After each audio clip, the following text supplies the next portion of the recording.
Ciao a tutti, io sono Mirko e oggi vediamo questa nuova ricevente a 2.4 GHz dell'FR Sky. Si tratta della RX4R, se volete acquistarla trovate il link in descrizione. All'interno della confezione troviamo la ricevente, 2 cavi per il collegamento, un manuale di istruzioni ed un set di jumper. La RX4R è una ricevente a 16 canali con telemetria e riprende le caratteristiche della precedente versione, la X4R. Infatti, oltre ai 16 canali utilizzabili col protocollo S-Bus, possiamo scegliere di usarla con 4 canali PWM, abbinandola ad esempio ad un'ala fissa. Il protocollo PWM è estremamente preciso, infatti la latenza è minore di 0,5 microsecondi. Una caratteristica molto interessante è la portata massima di questa ricevente. La RX4R infatti aumenta del 40% il range rispetto alle altre riceventi della serie X, come la RX-SR, XM+, eccetera. Le specifiche adesso parlano di una distanza superiore ai 2 km, contro gli 1,5 delle altre riceventi.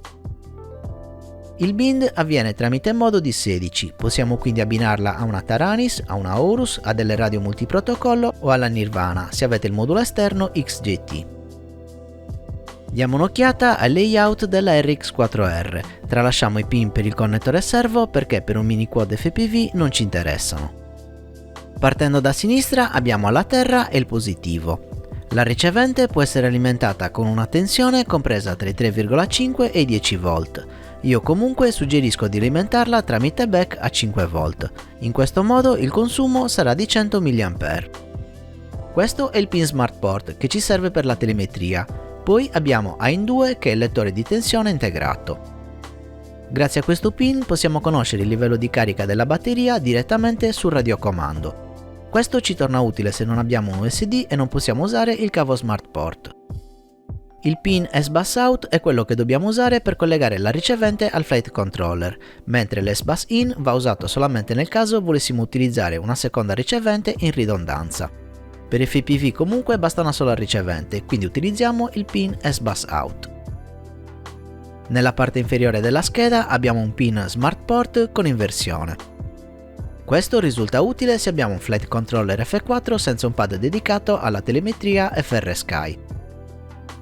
Le antenne sono lunghe 15 cm, la parte esposta è lunga circa 33 mm.